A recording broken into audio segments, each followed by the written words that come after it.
everyone, and welcome back or welcome to the channel. Behind me is the 2026 Hyundai Tucson Hybrid.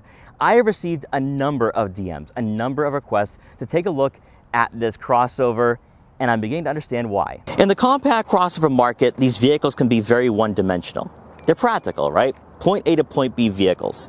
But if you want something more than that, you want something that's tech-focused, that's luxurious, that's affordable, and also efficient, well, look no further than the 2026 Hyundai Tucson Hybrid. In today's video, we're going to check out what this crossover has to offer us. We're going to take a good long look at the exterior, the interior, take it out for a quick test drive, and see why. If you're looking at buying a Hyundai Tucson right now, you're not thrilled with the performance with the full gas-powered model, well, maybe, just maybe, going in the hybrid direction is going to give you the thrills and excitement you're desiring here for you and your family. Now, before I dive into this video, I want to give a huge shout and thank you to Mcgovern Hyundai in Danvers, Massachusetts for letting come down here to check out the Hyundai Tucson. Their link will be in the description below, so you can check out their extensive Hyundai inventory. So as always, let's begin with that pricing. For the 2026 Hyundai Tucson Hybrid we're taking a look at today, this is the Limited, the top trim for 2026, coming in just above $42,000.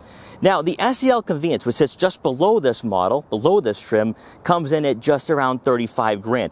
There is legitimately a $7,000 difference. And what do you receive for that extra $7,000? Well, instead of getting a mainstream crossover, this Tucson is almost like a luxurious compact, giving you the creature comforts and amenities you desire here at this price point. Now, the last time I had checked out this model, I think it was 2021 or 2022, and this generation had just came out.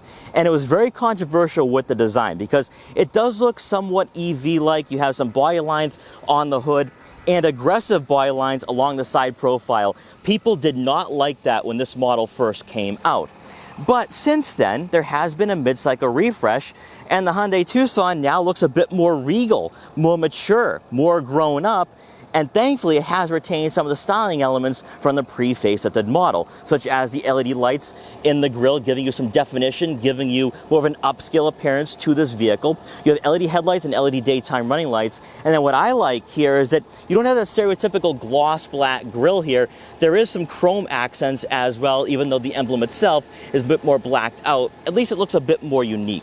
For the lower portion of the front bumper, here we have some brushed aluminum accents once again. So it gives you that color contrast, and also more importantly, doesn't have that lower profile appearance like every vehicle in this market right now. And that extends to the front bumper itself. You have some cladding, obviously, with this being a crossover. Now, making our way over to the side profile, we do have 19-inch alloy wheels here with the Limited, which I know a lot of people are not going to like. Larger tires means more road noise and more harshness to the overall ride quality. Well, thankfully, these wheels are wrapped in Michelin, so that helps out right then and there. But also, for a top trim coming in at $42,000, this wheel size is a bit smaller than some of the rivals. So keep that in mind here. If you want a quieter cabin, a quieter driving experience, you might find that here with the Limited. Also, one thing I want to point out too is that with this being a top trim, you don't have gloss black for the wheel arches, which actually is a bit refreshing. Because as you can tell, we have some dirt here, and we had to go off-road to get access to this model today. So it's deflecting the dirt, it's deflecting the debris, and that is going to be useful when you are traveling during the winter time or maybe going off-road for some adventures. You can have body color match side mirror caps with turn signal indicators to go along with blind spot detection for added safety. We have some gloss black roof rails, and also taking a peek at that panoramic moonroof. Then as we make our way around to the back here, for the seat pillar, we have the brushed aluminum accents once again, so some continuity here from up front. Some gloss black trim outlining the rear window. And then for the rear fascia itself, LED taillights. Now, this has not changed since this generation first came out. So very futuristic, again, almost EV-like in that way. But one thing you got to give Hyundai here, you got to give them credit, this vehicle does not look like every other crossover out there on the market. Then for the lower portion of the rear bumper, here we have the cladding once again, which we have seen from Kia and Hyundai before, so no surprises there. Brushed aluminum accents for the rear diffuser, and no visible exhaust outlets for a cleaner appearance. Now, let me know what you think about this 2026 Hyundai Tucson. Is it a good-looking crossover, or does Hyundai need to refresh it one more time? Powering the Hyundai Tucson for 2026 with the hybrid is going to be a 1.6-liter turbocharged 4-cylinder engine and obviously an electric motor giving us that hybrid setup with a combined output of 231 horsepower and 271 pound-feet of torque, and it is paired with a 6-speed automatic transmission. No CVT, no eCVT, a traditional auto. A beautiful sight here. So we're already talking about fuel efficiency with it being a hybrid, but also more of that fun factor that a lot of hybrids are missing out on right now. Also, you are going to receive all-wheel drive for better year-end capability and versatility. Now, getting into that fuel economy though, because a lot of you are going to be interested and heavily invested into this, you're going to receive right around 36 miles per gallon in the city and 37 miles per gallon on the highway. Now, admittedly, that is not going to be class leading. There are better offers out there. However, in terms of the overall driving experience though, out of the Hyundai Tucson, it has a few characteristics that a RAV4 hybrid, a CR-V hybrid are just not going to offer. And I think that for those of you looking for a frisky daily driver, a fun daily driver, maybe even athletic daily driver, you're going to find that here with this crossover. And then of course that fuel efficiency is just another incentive to choosing this model. Hopping inside the Hyundai Tucson Limited, you're going to receive power adjustable heated and ventilated leather trimmed seats for both the driver and passenger, with the driver's side having 2-position memory for added convenience. Now, like we talked about before, there is that massive leap between the SEL convenience and the Limited. And with the Limited, you're immediately immersed into somewhat of an entry-level luxury experience, and the seats really set the tone for that. Because sure, this is not going to be a sports tune crossover, so don't expect to have these seats hug you. However, they're very comfortable, they're plush, they're supportive, and the way in which the dashboard wraps around you and with the center console with that floating bridge, you really can relax in here. It has a nice relaxing and more calming environment that I think a lot of you would be looking for out of a daily driver where you will be pouring on 10, 15,000 miles a year. So the seats really are going to help out with that on those longer drives and commutes. In front of you will be a leather-wrapped steering wheel, which feels really nice in the hands. Aggressive 10 and 2 and firm 9 and 3 grips, also paddle shifters as well here, which are not plastic, which I really do like. It's the smaller details here with Hyundai that really sets a tone for this model overall. Now, in front of you is going to be a familiar sight if you have experienced a new Kia Sportage recently or watched my Kia Sportage review last year. You have a full digital gauge cluster, and that is going to be conjoined with the infotainment system. We'll talk about that in a minute, and we'll also talk about the digital gauge cluster in a second, because in front of you will be a head-up display with traffic sign recognition and a digital speedometer. So that way you're not looking down at the screens, which is really nice. And that's a premium feature that some vehicles don't offer right now. In front of you, with that digital gauge cluster, there'll be some layouts here, but not super customizable. You're not going to be able to really go in depth as you would in some vehicles in this class, especially at around $42,000 to $45,000. Just temper your expectations here with this vehicle. The technology is a bit more straightforward and user-friendly, so some of you might be looking for that out of this crossover. But you can scroll through a variety of information, such as your fuel economy statistics, your tire pressure monitoring system, so all the basic information that a lot of you probably want out of a daily driver such as this, rather than going more in depth with things that are completely unnecessary. Also, with the Limited, when you use those turn signals, the camera angle does pop up in the digital gauge cluster, so some safety there, which I think a lot of manufacturers should be incorporating in their vehicles. Now, making our way over to the infotainment system, you're going to have this large touchscreen with wireless Apple CarPlay and Android Auto compatibility to go along with a Bose audio system. Now, with this screen itself, again, straightforward. The widgets are all within arm's reach. And also another thing too, this is no different than what you're going to find out of the Palisade. Even from Genesis models, you're not going to find much of a difference here when it comes to the technology. So if you want to access certain features like vehicle diagnostics, valet mode, HD radio data, it is all right here. Also, you will have your weather, your sports, your vehicle setup. And it's very responsive. The resolution and quality is really good. Although one thing I'm going to say here, I miss last generation's tech. I think last generation's tech was a bit above everyone in this market, whereas this falls right in the middle of the pack. Now, when you do use that reverse gear, here you're going to have a rear backup camera with trajectory to go along with a top view. But if you want even more safety, you have a 360-degree view of your Hyundai Tucson as well. So better visibility when you are backing on tight streets or parking in a garage, and also state-of-the-art technology here, which I know a lot of you are demanding. Obviously, when you place it in drive, here you have the front-facing camera again with trajectory, top view with trajectory, So really good stuff here, very well equipped for a crossover coming in at 42 grand. Continuing on beneath the head unit, here you have quick access buttons for your infotainment system for home, map, search, and media, your hazards, seek and track, and then you have volume and tuning knobs. Love to see it. Now you will have your dual zone climate control setup with haptic feedback buttons for your heated and ventilated seats, your heated steering wheel, AC, front rear defrosters, fan speed, and fan direction. So we have seen this setup in Kia and Hyundai products before, so I don't think it's going to create too much of a learning curve or apprehension.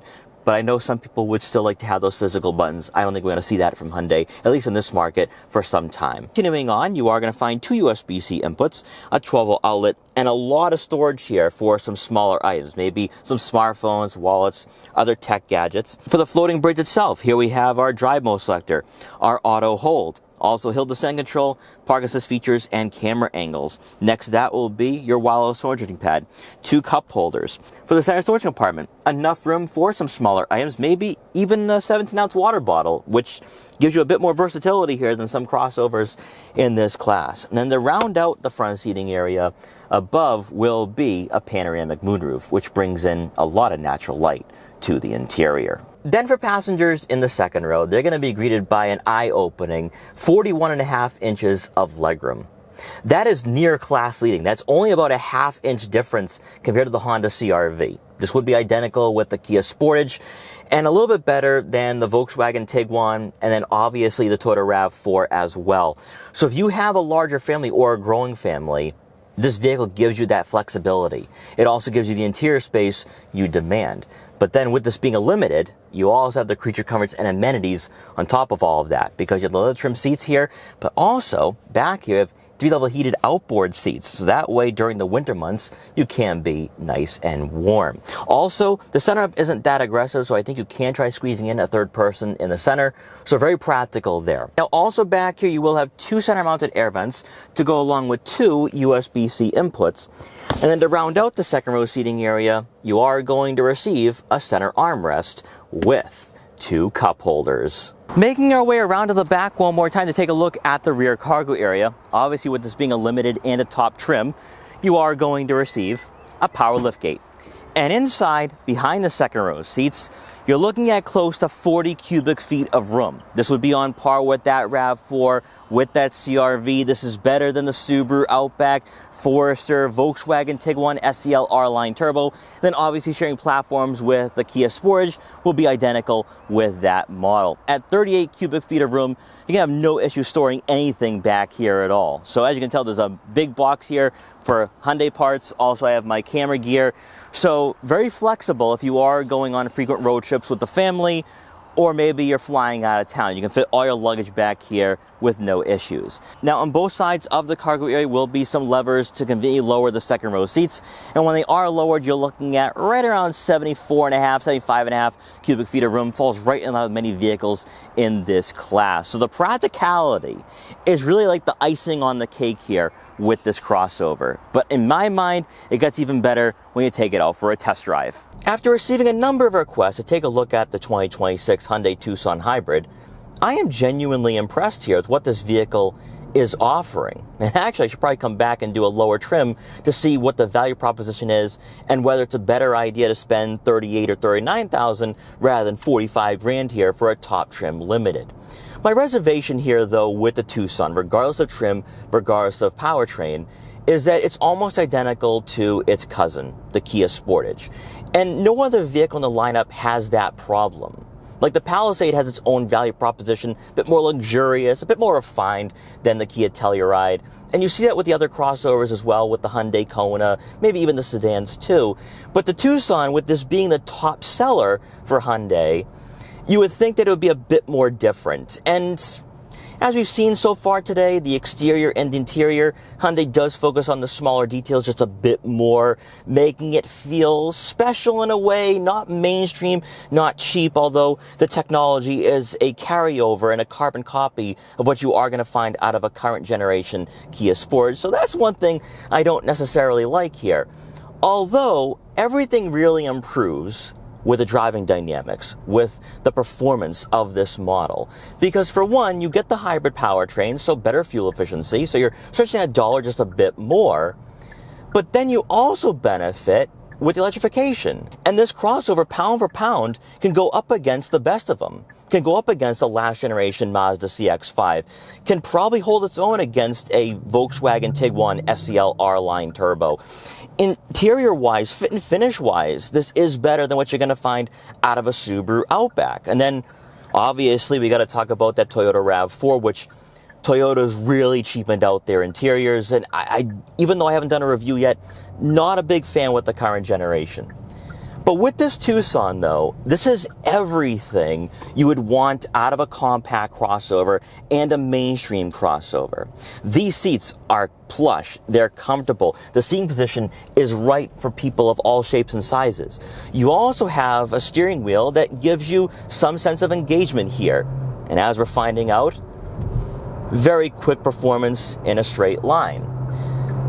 But it also gets better because you can place it in sport mode. And there's actually a meaningful difference here compared to comfort. You get a stiffer handling feel. You get a bit more oomph. You get a bit more edge to this crossover. And now it responds very well. And even better, you don't have an ECVT. You have a 6-speed automatic transmission. So a traditional automatic transmission here, the 1.6 liter turbo, you have a hybrid powertrain. This is really great. This is a well-rounded crossover that honestly I've overlooked, and I think maybe even across this segment and the market is overlooked as well. Now, what I do like here about this vehicle is that it does feel very well insulated. It is quiet. Even with the larger tires, you're not hearing a lot of road noise. The interior insulation is up there with the Volkswagen Tiguan SEL R-Line Turbo, is up there with the Subaru Outback. But I will say this though, this 6-speed automatic is better than the 8-speed found in the Tiguan. It's quick shifting, it's not gear hunting, it's smooth, it's linear. Everything is very linear with the overall performance of this crossover. The power band is smooth too. So there's no jerkiness here, there's not a lot of turbo lag. This is a perfect harmony out of a powertrain. Now at highway speeds at around 65 miles an hour, it's very well composed. It's quiet. Even on throttle, you barely hear the engine. It has a luxurious demeanor that would probably match a crossover coming in at around $50,000 to $55,000. Now, for those of you who are wondering about seat positioning and overall vision up front, you actually feel a bit more connected to the chassis than I was expecting.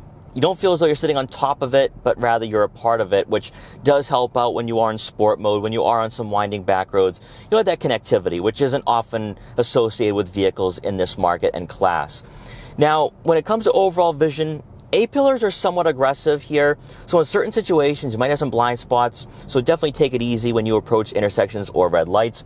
Taking a look at your side mirrors, you do have a decent sized mirror there, so you'll have no issues taking a look at your blind spots. Also, of course, with this being a limited, when you use those turn signals, you have that camera view in the digital gauge cluster, so better safety. Then looking out back, typical for a crossover, I can see what's directly behind me, although with the headrest in the way, that might create some issues there. So definitely take it easy when you are driving this vehicle around.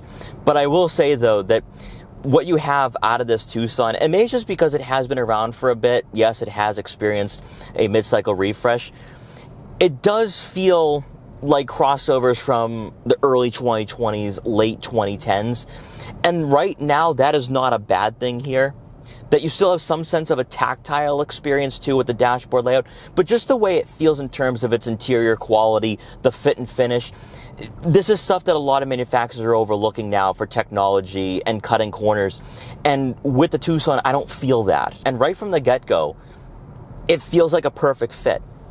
And not a lot of crossovers right now in this market have that sense of immediate connectivity.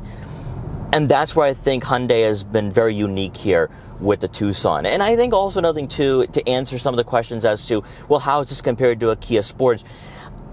I think it feels a bit more mature. right? Hyundai is that minor step above Kia, and I think Hyundai's done a pretty good job of straddling that line where, yes, we are better than our cousins, but we're trying not to directly compete with them.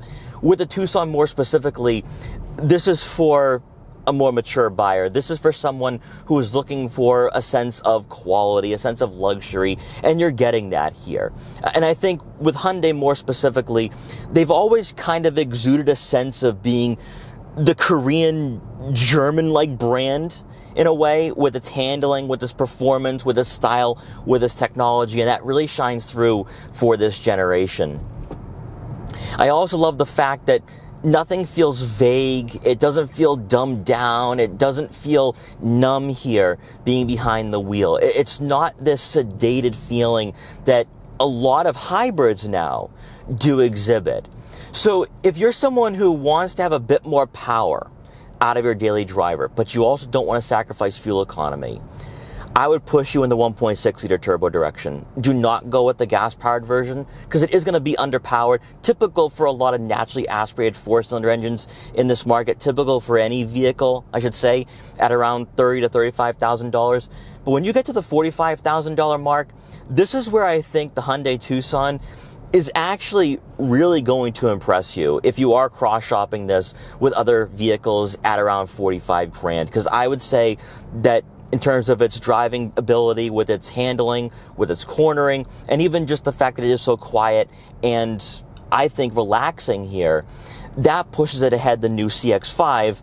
And then obviously without having the hard touch plastics and I think a really weird tech setup, this also looks more appealing than the RAV4. And one thing we always talk about here on this channel is the intangibles. The intangibles are more important than anything else. And what does Hyundai do really well? They offer you a crossover that is actually quite large. Even though exterior-wise it looks like a typical compact crossover, cargo space is exceptional. Interior second row seating area is exceptional. So we got the practicality nailed down. Even when it comes to ground clearance, you'll be able to take on snow-covered roadways or dirt roads, and especially with this model having the cladding, you'll at least have some confidence where you're not scratching the paint there. And then it leads us back to the fuel efficiency as well. So when you're getting a crossover that's this fuel efficient, and you also don't sacrifice performance, now we're checking off every box there. And that's something that usually in this market, you're sacrificing something, you're making concessions. And I don't necessarily think you're making concessions here with the Tucson.